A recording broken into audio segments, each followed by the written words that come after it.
한 주 잘 지냈습니까? 한 주 지나고 뵈니 더 반가운 것 같습니다. 찬양단 이 남성만 세 분 쓰셨는데 괜찮은 것 같다는 생각을 했습니다. 임찬호 형제가 군대 가면서 오영덕 청년이 대신 온 거지 않습니까? 제대할 때까지 이 자리를 계속해서 함께 해주시면 참 은혜가 되겠다라는 생각을 해보았습니다. 유튜브로 이렇게 성도님이 찬양 인도해 주시면 좋은 게 새로운 찬양을 접할 수 있다는 그런 은혜가 있습니다. 잘 따라 부르기는 사실 힘들거든요. 오늘 첫 번째 찬양도 처음 듣는 찬양인데 가사가 참 좋았고 이번 한 주 또 이렇게 한번 찾아서 듣게 되는 그런 은혜가 있었던 것 같습니다. 감사합니다. 내 집만큼 편안한 곳이 없다고들 하지 않습니까? 제가 지난주간 목사 수련생 교육 전도사인데요. 전도사 2년 과정 동안 1년에 한 번씩 교육을 받으러 이렇게 육지입니다. 그런 교육과 여름 휴가차 육지의 10일 정도에 이렇게 머물렀습니다. 너무 좋았습니다. 오랜만에 도시의 빌딩 숲속을 거니는 그 느낌이 너무나 좋았습니다. 하지만 왠지 모를 불편함이 육지에 머무르는 시간, 무어라 설명할 수 없는 그런 불편함이었습니다. 그런데 이 불편함이 아주 신기하게도 제가 지난주 제주공항에 딱 도착하는 순간 확 바뀌어 버렸습니다. 그 불편함이 편안함으로 바뀌었습니다. 역시 내 집이 좋구나라는 생각을 하게 되었던 한 주였습니다. 집 떠나면 고생이라는 말을 절감했던 귀한 시간들을 보내고 돌아왔습니다. 이렇게 살아서 다시 만나게 되니 더 반가운 것 같아서 이 시간 전우좌우에 계신 분들하고 우리 반갑게 인사하며 말씀 나누겠습니다. 반갑습니다. 사랑합니다. 축복합니다. 함께 예배드림이 정말 기쁨입니다. 네, 정말 기쁨입니다. 하나님께서는 우리들에게 거룩하라고 하셨죠. 그것을 위해 또한 우리의 마음과 우리의 몸을 돌이키라고도 하셨습니다. 사실 누군가의 뜻을 내 마음대로 추측하는 것보다 위험한 일은 없지요. 숱한 관계가 그렇게 해서 균열이 되어지기 마련입니다. 섣불리 상대의 생각을 판단해서 관계의 어려움을 겪기도 하고 저 또한 그런 어려움들을 여러 번 겪었습니다. 이렇듯 우리에게 있어 사람과 관계 맺는 일은 결코 우리에게 쉬운 일이 아닙니다. 왜냐하면 상대에 대해서 우리는 잘 모르기 때문입니다. 사람들은 익숙한 것을 잘 안다고 생각하지만 익숙함과 안다는 것은 엄연히 다른 이야기이지요. 제가 제주공항에 도착하여 편안함과 익숙함을 느꼈습니다. 그렇다고 해서 제가 제주를 잘 안다고 이야기할 수 없는 것과 마찬가지겠지요. 많은 사람들은 상대방에 대해서는 잘 몰라도 나 자신에 대해서는 또 잘한다고 소위 착각을 합니다. 무의식적인 습관, 무의식적인 반응, 또 내가 인지하지 못하는 무의식적인 생각까지 우리는 잘 안다고 생각합니다. 그렇습니까? 사람들은 나 자신은 몰라도 또 나와 가장 가까이에 있는 사람들은 또 잘 안다고 생각합니다. 하지만 이 또한 장담할 수 없지요. 평생 함께했던 사람들과 살다가 황혼의 이혼이 늘어나고 있는 오늘의 현실, 또 이유 없이 이별을 통보하고 이별의 통보를 받는 그런 연인들의 삶을 보면 이 또한 그렇지 않은 것 같습니다. 우리 모두는 남도 잘 모르지만 또 나 자신에 대해서도 내 주변에 대해서도 잘 모르는 게 우리들의 삶입니다. 사람들은 또 자신이 좋아하는 것을 잘 안다고 생각하죠. 한국은행이 지금까지 5만 원권 지폐를 43조 원어치, 계산이 되십니까? 43조 원어치 발행했는데 다들 아시다시피 회수율이 채 50%도 되지 않는다고 합니다. 만 원이나 5천 원권은 회수율이 90%가 넘는데 5만 원권은 회수가 잘 되지 않는다고 하지요. 왜일까요? 사람들이 5만 원권을 좋아해서 그렇습니다. 좋아하시죠? 제 아들이 여담이지만 육지에 올라가서 돌잡이를 했는데 아무 계산 없이 생각 없이 1초의 망설임 없이 5만 원권 지폐를 집었습니다. 좋아합니다. 그렇다면 문제 하나 드리겠습니다. 5만 원권 안에 5만이라는 숫자와 글자가 새겨져 있습니다. 5만이라고 한글로 또 숫자로 적혀 있습니다. 몇 개나 있을까요? 아시나요? 모두 7개가 있습니다. 많은 사람들이 돈을 좋아하지만 이렇게 지폐에 찍힌 문양, 그림에는 그닥 관심이 없지요. 돈에 대해 돈을 좋아하지만 관심, 알기보다는 돈에서 느껴지는 어떤 위력, 돈이 갖고 있는 힘을 우리들이 더 좋아하기 때문에 그렇습니다. 이렇게 본다면 여러분은 하나님을 좋아하십니까? 하나님을 생각하면 편안해지십니까? 하나님을 머릿속으로 떠올리고 하나님께 예배드림이 여러분들에게 매우 익숙하십니까? 그렇다면 여러분은 하나님에 대해 얼마나 알고 있다고 생각하십니까? 하나님이 어떤 분이신지 설명하실 수 있으십니까? 우리가 돈을 좋아하지만 정작 돈에 대해 잘 모르고, 가족과 함께 살고 있지만 정작 가족에 대해서 잘 모르는 게 우리들입니다. 그렇다면 과연 우리는 얼마나 하나님을 안다고 이야기할 수 있을까요? 눈으로 보이는 것도 우리가 잘 알지 못하고 손으로 잡히는 것도 우리는 잘 모르는데 눈에 보이지 않는 하나님, 우리가 얼마나 알 수 있겠냐는 것입니다. 오늘날 우리는 하나님을 알기 위해 오늘도 교회에 모여 함께 예배드리고 말씀을 읽고 기도합니다. 그러나 한 가지 분명한 사실은 우리가 이렇게 예배드리고 말씀을 읽고 기도한다고 하여 하나님을 다 알 수 있는 것도 아니며 잘 알기도 쉽지 않습니다. 우리가 성경을 읽고 또 읽으며 기도하고 또 기도하고 함께 끊임없이 모이려고 하는 노력은 분명 하나님을 알기 위한 우리들의 노력일 것입니다. 오늘 우리들이 읽은 호세아는 주전 8세기경 북이스라엘의 여로보암 2세라고 하는 왕이 통치하던 시절에 활동했던 선지자, 예언자입니다. 북이스라엘이 가장 악할 때, 소위 하나님으로부터 가장 멀리 떨어져 버렸을 그 시절에 활동했던 예언자가 바로 호세아입니다. 호세아라고 하는 이름의 뜻은 여호수아와 같이요, 예수와 같은 의미를 갖고 있습니다. 여호수아, 예수, 호세아는 다 같은 이름의 뜻입니다. 여호와가 구원이시다라는 뜻을 가지고 있습니다. 그런데 호세아의 삶을 보면 참으로 모진 사명을 하나님께 받은 것을 볼 수 있습니다. 그 첫 번째 사명은 음란한 여인 고멜과 결혼하라는 것이었습니다. 그리고 두 번째는 둘 사이에서 낳은 아들에게 가슴 아픈 이름들을 붙여주는 것이었지요. 첫째 아들 이스르엘은 하나님이 뿌리시다라는 뜻의 이름을 지어주었고, 둘째 딸 로우하마는 궁유를 받지 못한다라는 뜻으로 이름을 지어주었습니다. 셋째 아들 로암미는 내 백성이 아니다라는 뜻으로 그에게 가슴 아프지만 이름을 지어줄 수밖에 없었습니다. 그리고 그의 마지막 사명은 아내 고멜이 바람이 나서 집을 나갔다가 다시 돌아왔을 때 아무 이유 없이 받아주라는 하나님의 명령을 받는 그런 삶을 사는 선지자가 바로 호세아였습니다. 호세아는 고멜을 다시 받아들이면서 우상에 빠져 하나님으로부터 멀리 떠난 이스라엘 백성을 바라보시는 하나님의 안타까운 마음을 깨닫게 됩니다. 그리고 하나님의 백성이 하나님을 떠나는 일은 배신이며 영적인 간음을 저지르는 것이라는 것 또한 호세아는 깨닫게 되었습니다. 하나님의 이 안타까운 마음을 안다면 어떻게 하나님으로부터 백성이 돌아설 수 있을까? 호세아는 이 안타까워하는 마음을 향해 끊임없이 이스라엘 백성들을 향해 하나님을 알아야 하는 지식이 넘쳐야 한다고 끊임없이 소리쳤던 예언자가 호세아였습니다. 오늘 읽지 않았지만 호세아 4장 6절의 말씀을 제가 읽어드리도록 하겠습니다. 내 백성이 지식이 없으므로 망하는도다. 내가 지식을 버렸으니 나도 너를 버려 내 제사장이 되지 못하게 할 것이요, 내가 내 하나님의 율법을 잊었으니 나도 내 자녀들을 잊어버리리라. 하나님을 아는 지식이 없으면 망한다. 하나님이 누군지 모르면 망한다가 선지자 호세아가 외치는 중심 메시지였습니다. 구약의 하나님은 율법으로 하나님을 보여주셨습니다. 그래서 율법을 기억하는 것이 곧 하나님을 기억하는 것이었습니다.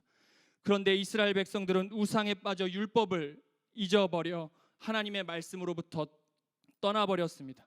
말씀을 잊어버리고 말씀을 떠난다는 것, 그것은 하나님을 잊는 것이지요.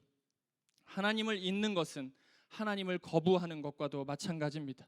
하나님을 거부하는 것, 그것은 하나님의 보호와 손길을 내 스스로 차단하는 그런 것입니다.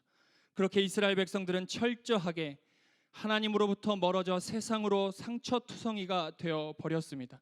호세아는 만신창이가 된 이스라엘 백성들을 향해 다시금 하나님께로 돌아가자라고 외치고 있습니다.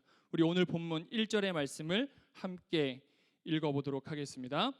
오라 우리가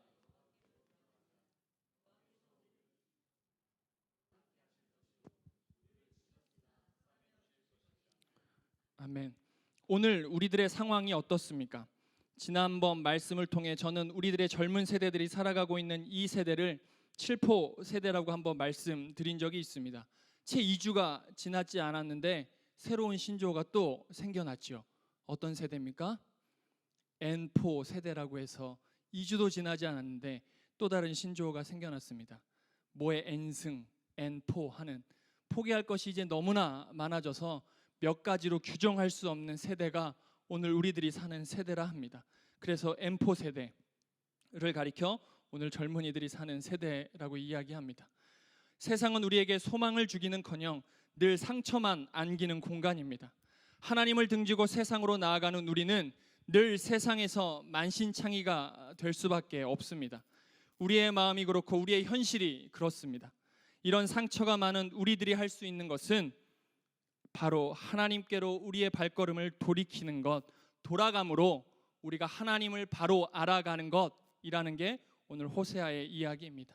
하나님을 믿는 사람들이 왜 세상에서 힘겨워하며 살아가야 하는 걸까요? 왜 상처투성이가 될 수밖에 없는 것일까요? 그것은 우리가 하나님을 제대로 알지 못하기 때문입니다. 우리 2절의 말씀을 함께 읽어보겠습니다. 여호와께서 이틀 후에 우리를 살리시며 셋째 날에 우리를 일으키시리니 우리가 그의 앞에서 살리라. 아멘. 하나님의 마음과 뜻은 세상으로부터 만신창이가 되어 돌아온 우리를 살리시고 다시금 일으키시는 것에 있습니다. 하나님 앞에서만 우리는 살아날 수 있습니다. 바로 하나님 앞에서의 신앙을 이야기하는 것이지요.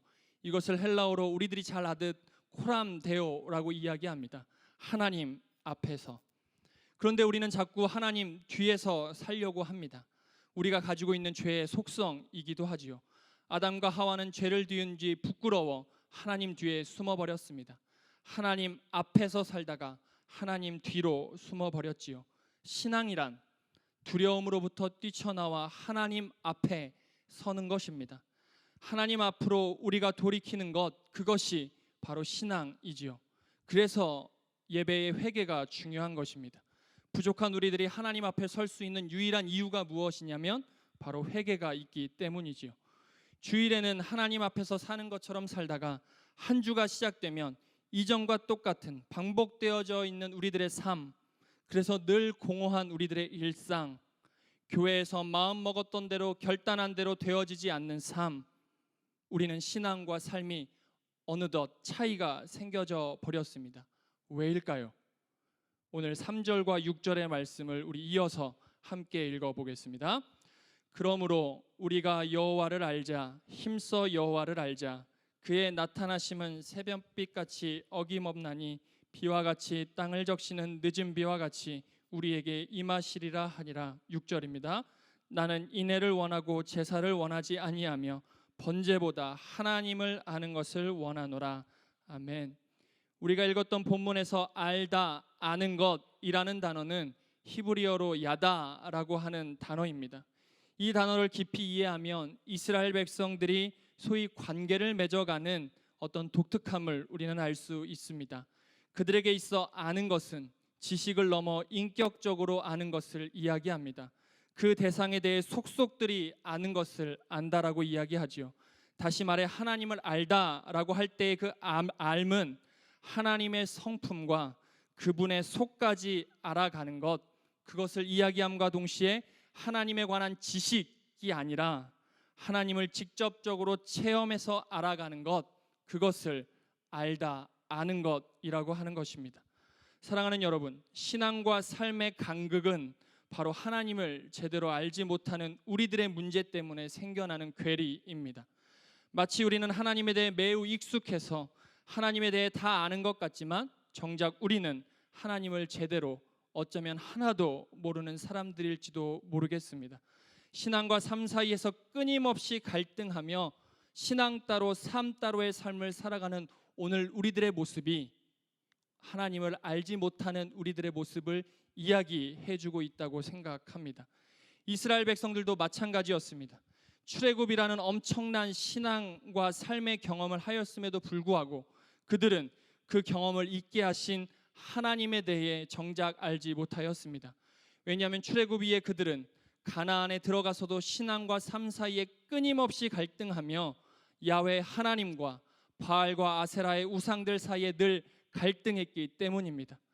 율법과 제사 그리고 번제는 이제 어느덧 형식만 남게 되었습니다. 정작 구원의 근원 되시는 하나님의 마음과 그분을 제대로 알지 못하니 결국 이스라엘이라는 나라는 분열되어 포로의 삶을 살아가게 되었지요.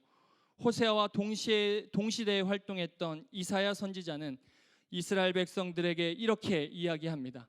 이사야 1장 11절에서 12절의 말씀을 제가 새번역 성경으로 천천히 읽어드리겠습니다. 주님께서 말씀하신다. 무엇하러 나에게 이 많은 재물을 바치느냐? 나는 이제 순양의 번제물과 살진 짐승의 기름기가 지겹고 나는 이제 숫송아지와 어린 양과 순념소의 피도 싫다. 너희가 나의 앞에 보이러 오지만 누가 너희에게 그것을 요구하였느냐? 나의 뜰만 밟을 뿐이다. 이 말씀 역시 하나님을 제대로 알지 못하는 이스라엘 백성들을 향한 하나님의 안타까운 마음이 담겨진 말씀입니다. 하나님을 제대로 알지 못하니 형식뿐인 제사만 남게 되었고 그것이 전부인 것 마냥 그것만 붙들고 살아가는 어리석은 이스라엘 백성들의 모습, 우리는 말씀을 통해 볼 수 있습니다. 이번 주간 저의 마음을 너무나 아프게 한 뉴스 하나가 있었습니다. 여러분도 잘 알고 계시는 내용일 것입니다. 시리아 난민들의 이야기였습니다. 시리아의 난민 중 3살짜리 꼬마 에이란 쿠르디라는 아이가 터키 해변가에 싸늘한 시신으로 발견되어진 소식이었습니다. 시리아의 난민들은 자신의 고국을 버리고 더 나은 삶을 찾고자 유럽 각지로 지금 흩어져 가고 있습니다. 하지만 유럽 연합들의 나라는 그들에게 그저 호의적이지가 않습니다. 물론 몇몇의 나라들은 그들을 환대하지만 그렇지 못한 나라들이 대다수입니다. 그러던 중 터키의 해변에 파도에 떠밀려온 쿠르디 꼬마의 시신이 발견되어지면서 전 세계는 현재 가슴 아파하고 있습니다. 이를 계기로 영국을 비롯한 유럽의 몇몇 나라는 난민들에 대한 문제를 본격적으로 논의하기에 이르렀지요. 이슬람이라고 하는 종교를 예를 들기에는 적절하지 않을 수 있겠지만 이들은 어느 누구보다 종교적 열심이 대단한 사람들입니다. 그들은 상황과 장소에 상관없이 하루에 5번 이상 자신이 믿는 신에게 기도를 드립니다. 일하다가도 무릎을 꿇고 기도합니다. 공항에서는 비행기 이착륙을 기다리며 무릎 꿇고 기도하는 사람들이 이들입니다. 도대체 이러한 종교적 열심을 가진 이들이 어떻게 지금 전 세계를 충격과 공포로 몰아넣고 있는 것일까요? 오늘 말씀에 비추어 본다면 이들은 자신이 믿는 신에 대해 정작 하나도 모르기 때문이라고 생각합니다. 이제는 종교적 열심만 자신들이 부여잡고 있을 뿐 정작 자신들이 믿는 신에 대해서는 하나도 알지 못하기에 자신들의 삶에서 이처럼 무분별한 폭력과 악함이 자행되고 있다고 생각합니다. 우리는 하나님을 알아야 합니다. 그것도 제대로 알아야 합니다. 왜냐하면 거기에 하나님의 뜻이 있기 때문입니다. 거기에 우리들의 삶의 소망과 힘이 있습니다. 우리가 매주일 지켜내는 예배 자체에 힘이 있는 것이 아니라 예배에 담겨져 있는 하나님을 알아가는 것에 우리의 삶에 소망이 있고 힘이 있습니다. 여러분은 하나님에 대해 얼마나 알고 계십니까? 여러분이 지금 쌓아온 신앙의 연수가 하나님을 알기에 충분하셨습니까? 일주일에 한 번 예배 드리는 것을 통해 또한 예배 중 20여 분의 설교를 듣는 것을 통해 하나님을 다 아신다고 이야기하실 수 있습니까? 하나님을 안다는 것, 아까 전에 말씀드렸듯 전인적인 것입니다. 들어서 머리로 알 수 있는 것도 아닙니다. 또한 책을 통해 알 수 있는 것도 아니지요. 반대로 뜨겁게 찬양하며 기도하는 것만으로도 하나님을 알 수 없습니다. 이 모든 것이 균형이 맞추어져야 우리는 하나님을 조금씩 알아갈 수 있습니다. 또한 교회에서만 하나님을 알아갈 수 있겠습니까? 반대로 교회 없이 우리들의 일상에서만 하나님을 알아갈 수 있다고 생각하십니까? 신앙과 삶 역시 균형이 이루어져야 하나님을 교회에서, 우리의 일상에서 조금씩 알아갈 수 있습니다. 하나님의 말씀과 성품을 마음에 담고 우리들의 일상에서 부딪혀내는 경험이 있어야 우리는 하나님을 알아갈 수 있는 것입니다. 하나님의 마음을 알 수 있는 것이지요. 하나님의 뜻을 알 수 있습니다. 하나님께서 오늘 저와 여러분에게 주시는 명령은 바로 나를 알라, 그것도 제대로 알라는 명령입니다. 거룩하라, 돌이키라고 하셨고 오늘은 나를 좀 알아달라고 하십니다. 거룩하다는 것도 내 안의 내적인 태도이지요. 돌이키는 것 또한 내 안의 중심을 이동시키는 것입니다. 아는 건 역시 내 안에서 일어나는 새로운 이해와 깨달음으로 가능한 일입니다. 이 모든 것이 내 안에서, 내 마음 안에서 일어나야 하는 것들입니다. 내 안에서 일어나는 변화, 내 안에서의 변화가 일어나면 반드시 나의 삶에 영향을 미치게 되어 있습니다. 왜냐하면 하나님께서는 우리의 마음과 생각을 먼저 지키시는 분이기 때문입니다. 하나님을 알아가는 일은 서둘러서 될 일도 아니고 공부해서 배울 수 있는 것도 아닙니다. 착한 일을 많이 한다 해서 알 수 있는 것도 아닙니다. 내 안에 가득한 내 생각 대신 하나님의 말씀을 묵상하는 그 일, 내 고집을 꺾고 말씀에 순종해보는 그 경험, 내가 기꺼이 대가를 치르기로 결단하고 나의 삶에서 하나님의 말씀으로 부딪혀내는 경험들을 통해 우리는 하나님을 알아갈 수 있습니다.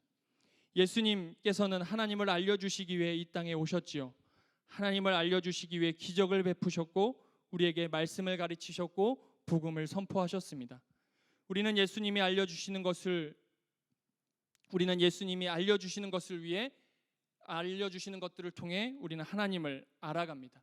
알아감을 통해 하나님을 믿게 되어 있지요. 믿음으로 반응하면 또한 알게 되는 것이 사실입니다. 오늘부터 우리는 11월 달까지 소위 창조절이라는 절기를 보내게 될 것입니다. 또한 우리는 오늘 9월의 시작 앞에 다 함께 서 있습니다. 창조절은 성부 하나님께서 우리를 새롭게 창조하심을 기대하는 그러한 절기입니다. 아니, 하나님께서 오늘도 우리를 새롭게 창조하시기를 원하여 우리에게 창조절을 허락하셨는지도 모르겠습니다.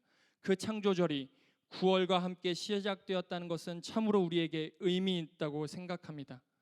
새로운 학기를 시작하는 대학생 여러분, 똑같은 일상 같지만 그래도 다름이 있음에 설레이는 직장인, 그리고 새로운 준비 앞에 놓여 있는 여러분, 창조절을 시작하고 9월의 시작 앞에 놓여져 있는 우리들에게 하나님께서는 말씀으로 도전하십니다. 나를 알라. 하나님을 알아가는 것에 좀 설레어 보고 싶지 않으십니까? 설레임이 전혀 없는 우리들의 일상이지만 하나님을 알아간다라는 그 마음 먹음만으로도 우리는 충분히 설레어질 수 있습니다. 아니, 좀 직접적으로 하나님을 좀 만나보고 싶어지지는 않으십니까? 그래서 신앙과 삶이 하나 되어 살고 싶지 않으십니까? 남은 한 해 하나님을 만나는 것에 우리 조금 더 집중해 보았으면 좋겠습니다. 그것을 통해 하나님의 뜻을 함께 알아가 보았기를 원하는 것이지요. 하나님을 알아가는 것, 그것이 하나님의 뜻입니다. 그것이 우리를 설레게 할 것입니다. 이 마음을 담아내는 우리 모든 산부 예배자들이 되기를 간절히 축복합니다. 우리 함께 기도했으면 좋겠습니다. 여러분들은 얼마나 하나님을 알고 계십니까? 예배드리고 말씀을 읽고 기도는 하고 있지만 정작 여러분들 삶에서 하나님을 알기 위한 어떠한 노력들을 하고 계십니까? 오늘도 우리는 하나님의 말씀을 듣고 이제 세상으로 나아갑니다. 수많은 세상의 어려움들, 상황들이 우리 앞에 놓여질 텐데 우리가 그 가운데서 하나님의 자녀답게 살아갈 수 있는 것은 하나님의 말씀을 신뢰하고 하나님의 말씀을 붙잡고 부딪혀내는 그 경험을 통해 하나님을 알아가는 것입니다. 하나님을 알아가는 것이 우리에게 좀 설레었으면 좋겠습니다. 하나님을 만나고 싶어하는 마음으로 우리가 좀 설레어 보았으면 좋겠습니다. 9월 시작입니다. 한 해를 벌써 마무리하기에는 너무 이른 시기지요. 하나님께서 창조절과 9월을 허락하셨습니다. 이 귀한 계절 천지 만물을 통해 하나님을 알게 하시고 나의 삶에 놓여져 있는 많은 어려움들이 있지만 그 속에서도 하나님을 알아가는 설레임, 두근거림, 그 마음 나에게 허락해 주옵소서. 하나님을 만나고 싶습니다. 하나님을 알기를 원합니다. 우리 이러한 마음 가지고 이 시간 진실되게 하나님을 아는 것에 집중하고 싶다는 그 마음으로 우리 함께 기도해 보았으면 좋겠습니다. 우리 이 시간 함께 기도하겠습니다. 하나님 감사합니다. 하나님의 뜻이 무엇인가를 알기 위해서 하나님 자체가 누구이신지 우리가 분명히 알아야 함을 오늘 호세아의 말씀을 통해 배웠습니다. 이스라엘 백성들이 끊임없이 하나님의 인도하심을 받았지만 정작 그들에게는 신앙적인 열심, 껍데기인 번제, 제사만 남았고 정작 그들은 하나님을 제대로 알지 못하였기에 늘 반복되어지는 삶과 신앙이 괴리되어지는 그러한 삶을 살고 있었음을 보았습니다. 하나님께서 인도하시고 오늘도 나에게 일상을 허락하셨는데 나의 일상 가운데 하나님을 알아가기를 원합니다. 하나님을 알기 원하는데 제대로 알기를 원합니다. 하나님의 말씀을 붙잡고 힘들지만 나에게 주어진 일상 속에서 말씀을 부딪혀내는 경험 있게 하여 주시옵소서. 우리 모든 상부 예배자들이 이 9월의 좋은 계절, 창조절의 계절, 하나님을 만나는 것에 두근거리게 해주시고 하나님을 만나는 그 일에 설레일 수 있도록 하나님 인도해 주시옵소서. 일상으로 파묻혀지지 아니하게 하시고 일상 위에서 역사를 주관하시는 하나님을 바라보고 하나님을 아는 것에 주님 내 마음과 내 뜻을 쏟을 수 있도록 하나님 인도해 주시옵소서.